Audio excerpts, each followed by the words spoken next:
Welcome back, everybody. We're here for the third and final match. We are currently 1-1. We switched up a little bit. We went ahead and took out those Briar Legions, which seemed pretty weak, and put in some bigger top end and the lumbering gargantuan portal dinosaur guy. And we put our fourth Howling Brave, and we went ahead and switched it up to Bishop Elijah, which just seems like an overall better choice. I think it was a mistake going for Eco. I think I just focused in on how powerful it was, and I was playing a lot of like 2 drops and flyers, but we're never really getting to that 8 charge cost since we don't have any enablers or pomegranates or verdant rifts or anything like that. So Bishop Elijah is going to allow us to return our flyers and just all around be probably a better choice. So um, we're on the draw. This hand seems sweet. We're going to be able to Howling Brave, get back the play, so to speak, with our resource advantage. Plus, we're going to be up a card, so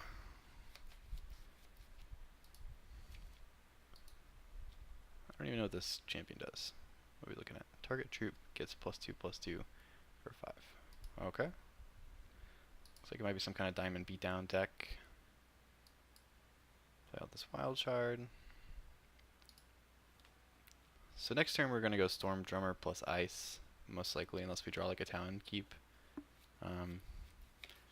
We are going to get some adventure on top of our deck, I think. Battle of Destiny. Okay, so we're definitely going to Storm Drummer. Hopefully get something nice on top. And we're going to Wild Ice. Some adventure. And we're going to bash in there and get aggressive.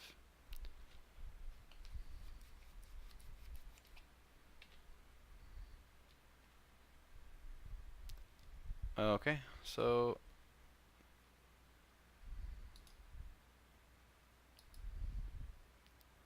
this could get bad. He's probably playing quite a few flyers, I'd imagine, which is not great for us, as our flyers are usually outclassed by some of the bigger blue flyers, like the 3/4 with mobilize and stuff. I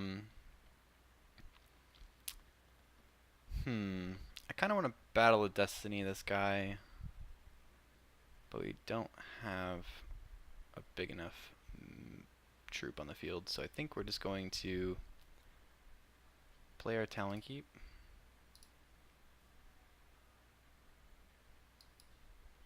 And then next turn we'll Battle of Destiny something.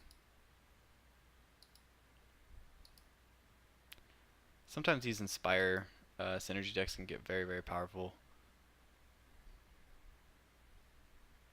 when they're playing like 5/5s for 2. Yeah, okay, so this is what we were worried about.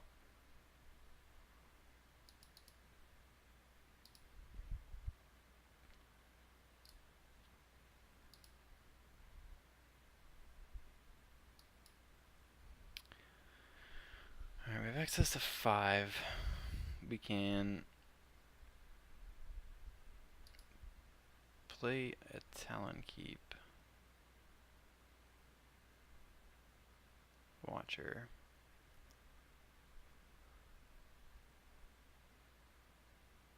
We're going to have a battle the Inspire guy, obviously.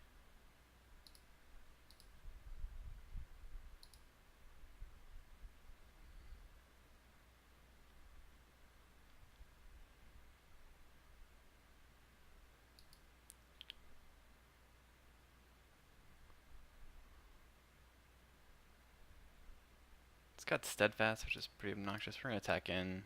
We'll Battle of Destiny if he blocks. If not, okay. It's kind of a telegraph Battle of Destiny, but it's not even that bad for him. Because our Watcher's not going to be able to attack. We're going to seek some adventure, though. That's for sure.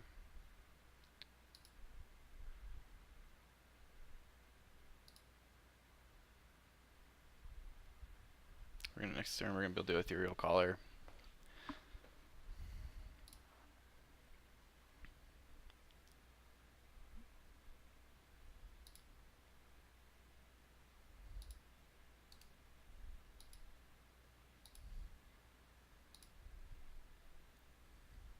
Perfect. So we're going to bash in here.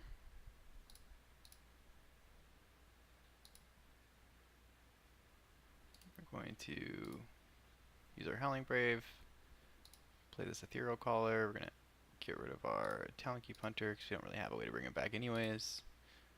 No Threads of Life or anything. And we're going to pass. So any resource, we get the Routing Ringmaster, which is excellent. Obviously, we can take care of his boar or whatever his next play is, most likely. We're going to F10 through this. We don't really have anything to do. So.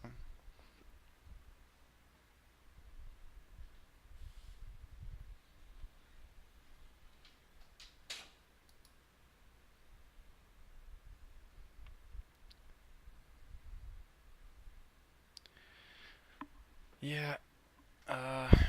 Should draw a resource this turn. Howling Brave. Okay, that's not the worst.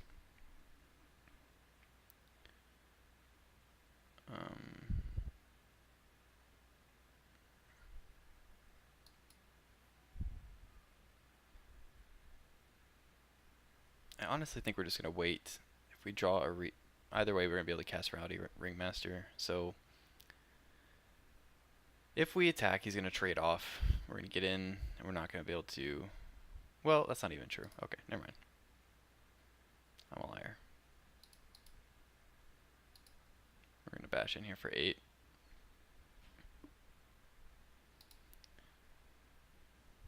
This is really the power here of Bishop Elijah, right? We're going to get it back. We're going to cast it. And we're going to be right back in the same spot. And we get to battle because of its Stormdrummer ability. So that was great. Excellent, excellent turn. Next turn we can Router Ringmaster. Pretty much kill whatever threat he's got. Yeah, we got pretty lucky this game. We kind of drew perfect at the top, so. The Kismet was with us. Bishop Elijah already proven to be a much more powerful card than Frico in our deck.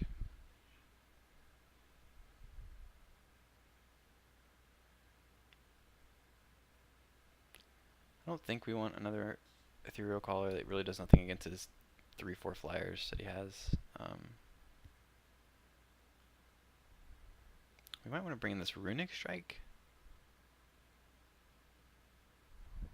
They can let us punch through. That might be better. Problem is, what do we want it over? Jack Colossus is still sweet, since all of us guys would have to block it. We might want to over this Blightseed Fiddler. Move this Alluring Ailmaid. This really doesn't help us that much. I mean, it ramps us up a little bit, but we have so many Howling Braves. Yeah, let's get rid of that.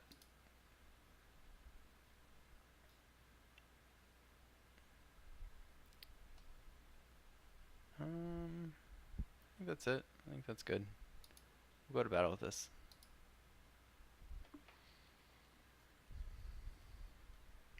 We're really afraid of our the early mobilize turns where he goes, 1 drop into 2 drop into mobilize a 3/4 flyer. It's really hard to beat that. This is an awful hand. But we do have a Howling Brave into a Blightseed guy, and we're on the draw.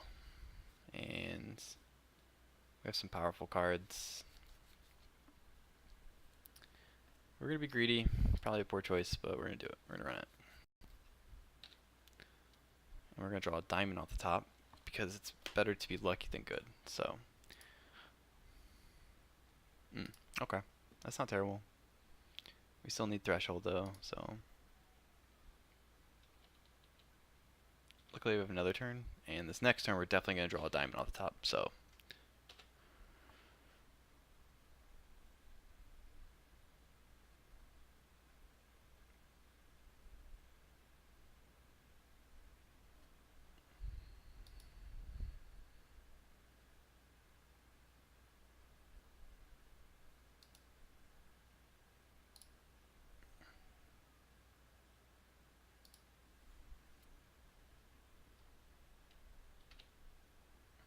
Well, as long as we can buy some time, if we just rip straight resources for the rest of the game. We still might even get there with a talent keep into a talent keep into Exalted Commander.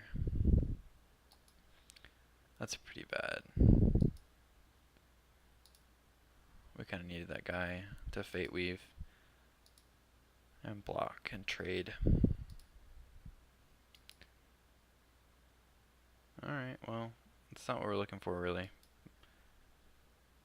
Still need a diamond.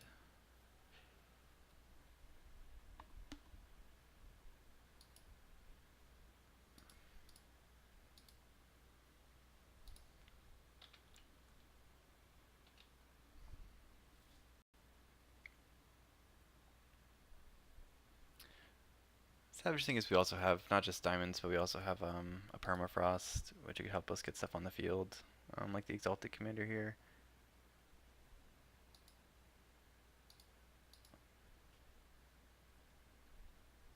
That's the worst possible draw. So there's that. Perhaps gonna get beat down by a bunch of dorks, which is okay. We get punished for a poor choice, a little risky choice, and didn't turn out in our favor. Even as if we had drawn a diamond fairly early on, we'd have been able to play out our talent keeps. We're just going to take 8 here and hope to draw another resource. Essentially, basically, it has to be a diamond, so. No, it's part 1.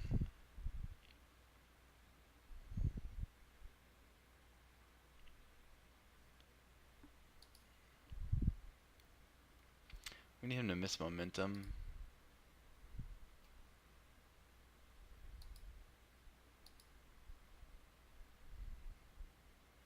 And I need another diamond up the top as well, so. Sure. Is that. Okay, so we had the diamond already, which is pretty bad news for me. We're going to have to chump with our Howling Brave here. And we're just going to take.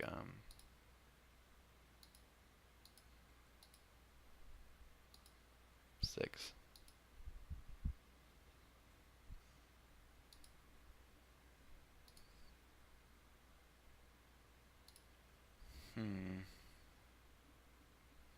So we have 5 this turn.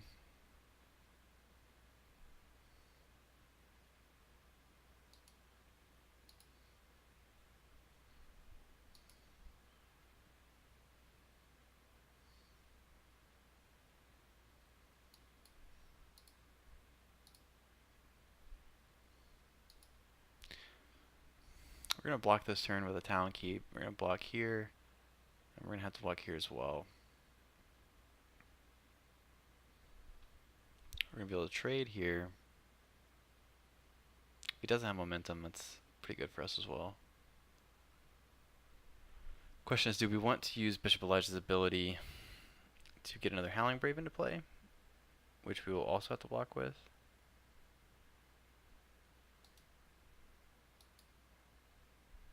Or do we want to... That lets us untap with 5. If we draw a diamond, we can play Ethereal Caller and Runic Strike to maybe trade off with a guy. So I think that's going to give us the best shot of trying to somehow recover from this game.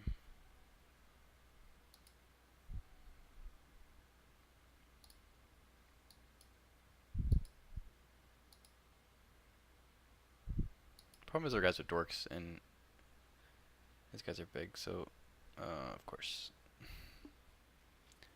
7 land drops in a row is pretty solid.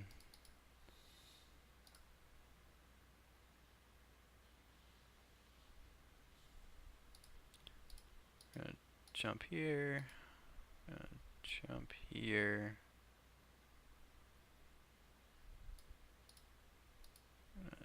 Trade here.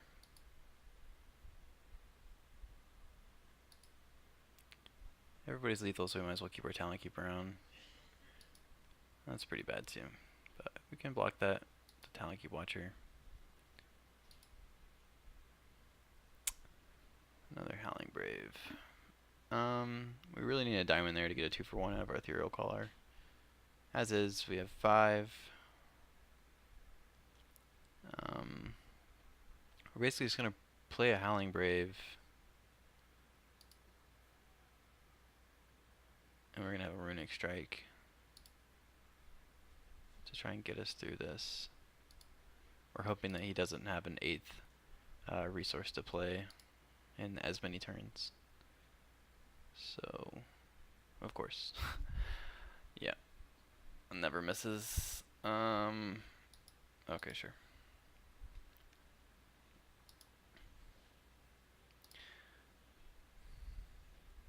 So, we are going to block here, block here, block here.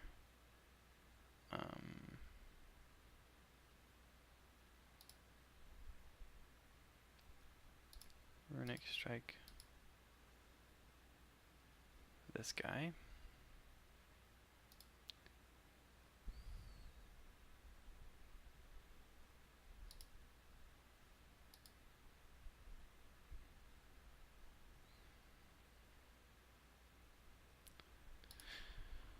Alright, well, we miss on diamond again, but if he misses on land, then we can survive a turn.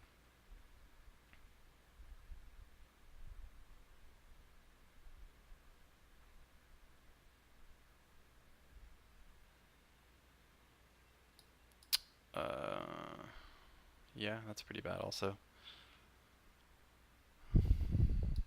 But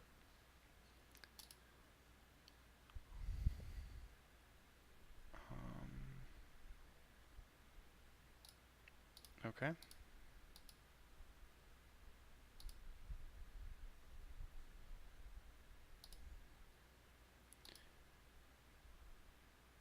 Still no diamond, so I think we're just dead. Yep.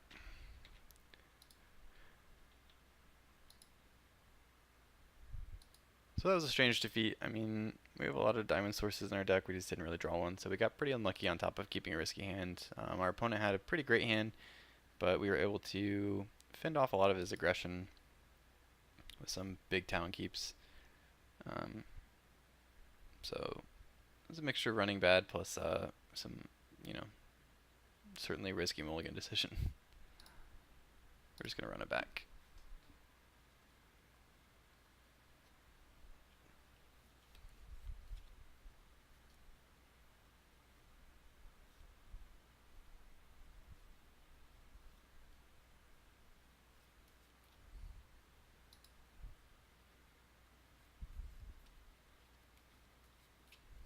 Okay.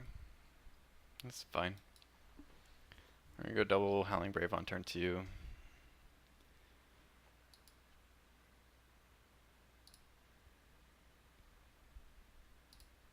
We're going to seek some adventure. Not really too worried about double green yet. Although, mark my words, that'll be the end of us not having double green probably.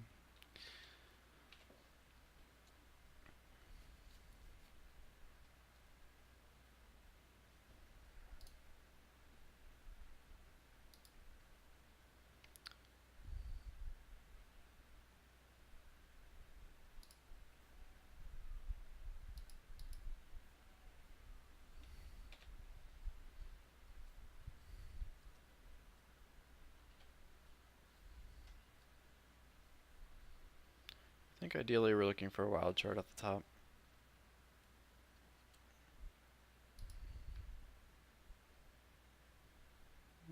It's not the worst. We're going to play Howling Brave and Bloom Burster in the same turn.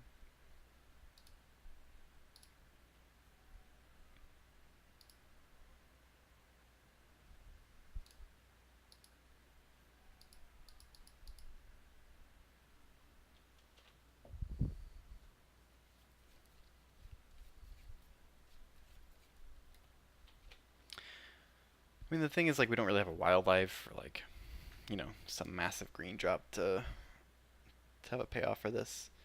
I mean, next turn we'll Rowdy Ringmaster if we draw. Oh, we can Threshold from Howling Braves. I'm stupid. Okay, so we're definitely going to Rowdy Ringmaster this turn.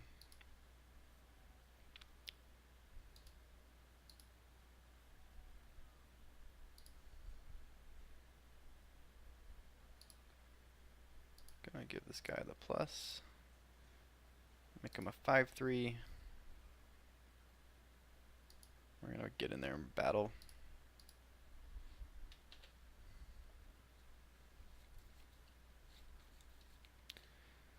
So it's kind of like a 2-for-1 if they deal with this.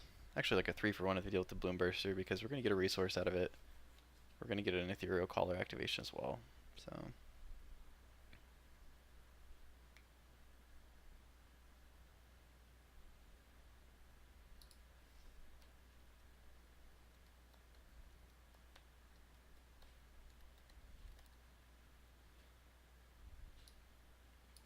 Gonna battle first. He might have a Runic Strike.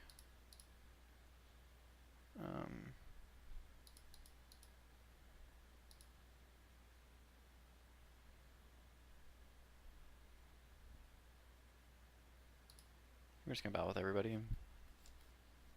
Get an extra damage. Even if he has it, he can eat a Howling Brave here, but we don't really care too much. If he takes the 10 from the 2 big guys, then we're on the positive side of these trades. Dingle Dance. Turn into a Dingler. Okay. That's not the worst in the world. We're still going to get in for quite a bit here. We're going to play our resource. And because we left this back, we still have 5. So we're going to do this. Get rid of this nerd.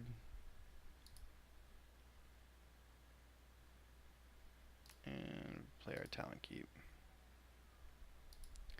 We could get severely punished if he has a Wrath in this deck, which would be pretty bad for us. Like a Sunlit Sentence or something, but it's a rare, so we're just going to go on the fact that he probably doesn't have it.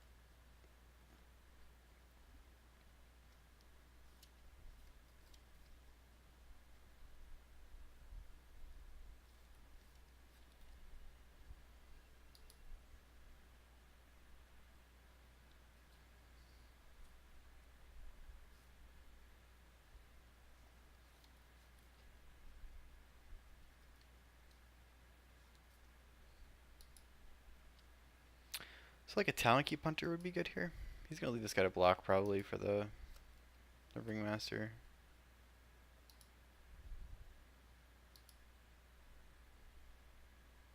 That's not the worst either. We're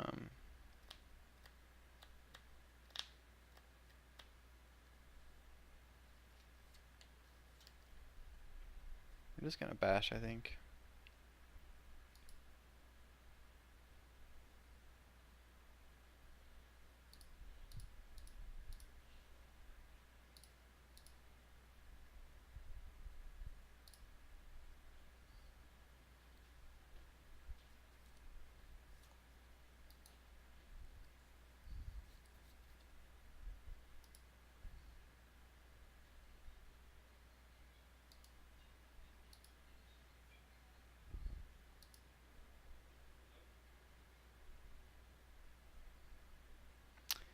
That's not good.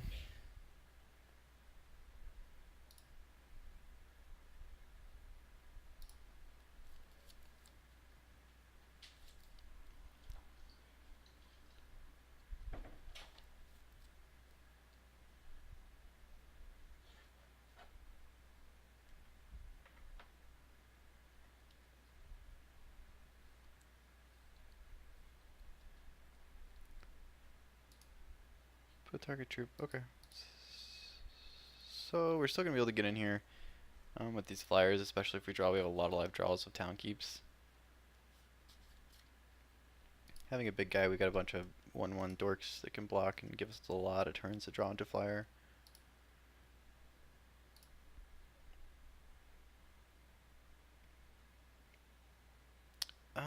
We might just end up swinging all out here, taking the clock down quite a bit.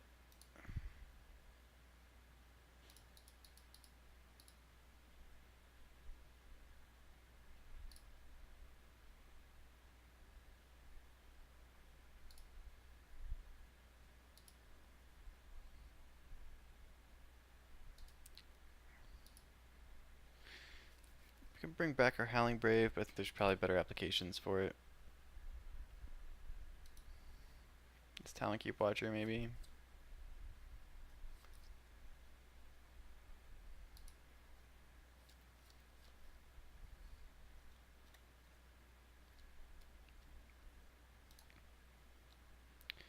It's a little more obnoxious.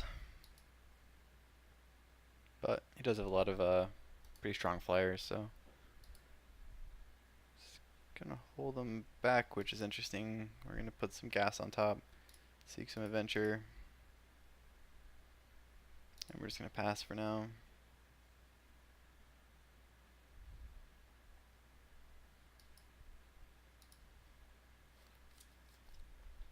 Talon Keep Hunter is really what we're looking for right now.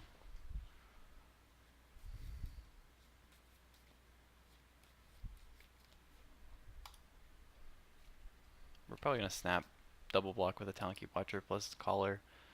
If he gets in, if he has a Runic Strike, that's okay. So we can just Bishop Elijah or Watcher back. If not, it's a very strange play. So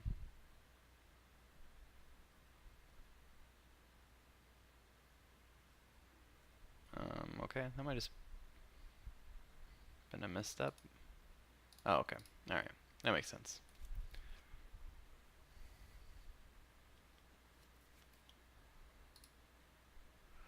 Our opponent seems to be very, very good at hitting his land drops consistently and limited every turn.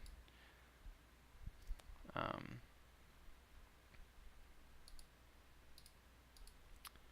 gonna bring Talon Key back. I guess even though he's hitting his land drops, for whatever reason, he's not getting aggressive and trying to kill me. At this point in time, I'd be like pretty highly threatened. But I guess he's got nothing in hand, so.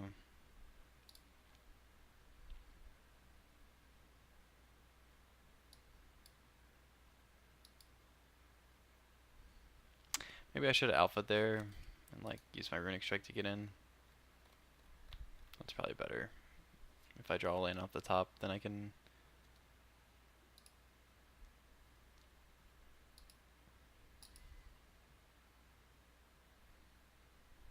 Okay, well, we're definitely gonna be doing it here. Question is, do we want to? He has 4 damage, so we can Swift Strike, and he gets to kill 1. He's gonna kill the Talon Keep Watcher.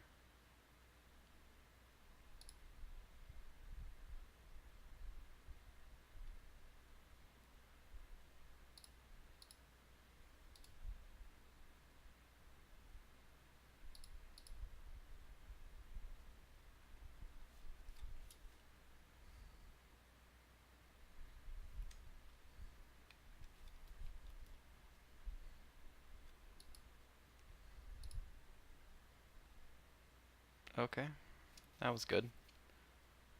But what are we gonna do with it?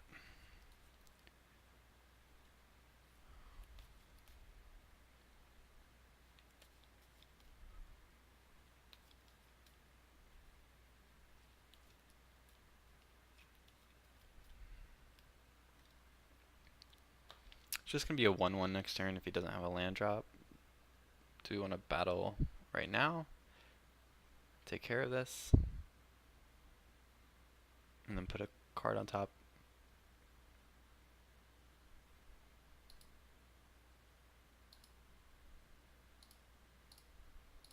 I think so.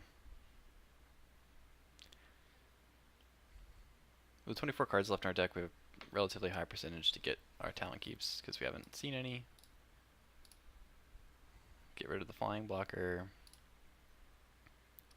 He can't really attack here because he just gets blocked by Dingler, and then he gets killed on the strike back. So drawing a resource here actually is pretty good for us now. That's the best possible draw he could have.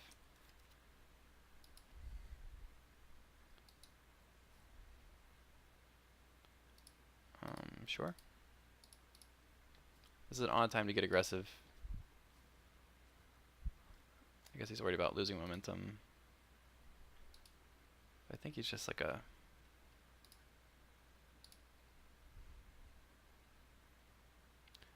Oh, payoff.